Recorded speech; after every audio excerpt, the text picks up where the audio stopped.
J'en profite pour faire cette petite précision sur la technicité de l'usage de la démocratie et des évolutions des moyens technologiques modernes à Monsieur Pasco. Oui, tout à fait.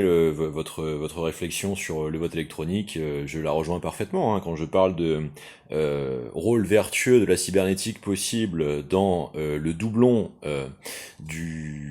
de la factualité des dépouillements en bureau de vote avant leur remontée au ministère de l'Intérieur.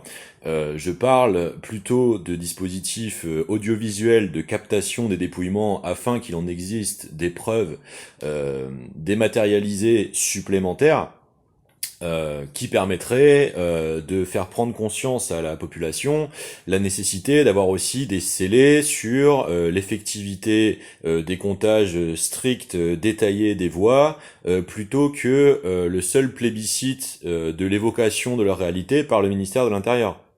Je parle dans le fond surtout de nécessité de vigilance envers la corruption étatique. Donc j'espère que je serai bien compris. Euh, Parce que il s'agit en fait aussi de porter en substance la critique nécessaire sur l'exigence que nous devons aussi envers les évolutions technologiques. C'est-à-dire que la véritable histoire des cybernétiques, je pourrais vous en parler de façon très très abondante, je vais le remontrer, mais je ne parle pas de nulle part, je parle d'un fonds documentaire quand même relativement conséquent, dont des masters une quantité d'ouvrages divers sur l'histoire des cybernétiques, etc., notamment depuis 46. Je rappelle que l'objet de la première conférence internationale de Macy en 46 était ni plus ni moins que d'affirmer la cybernétique comme la nouvelle science pluridisciplinaire du fonctionnement de l'esprit humain. Et que donc, on voit très bien comment dans l'historicité véritable, factuelle de ce courant, la réflexion sur les télécommunications faisait déjà allusion à la perceptibilité sensorielle cognitive. Je suis très sérieux. Euh, c'est pour ça que je faisais le lien aussi avec les affaires concernant potentiellement des affaires d'emploi de technologies capables, par différents phénomènes de psycho-induction, de conditionner des individus à leur insu pour en faire des vecteurs de frappe, des armes secrètes dormantes. C'est de tout cela dont il est question.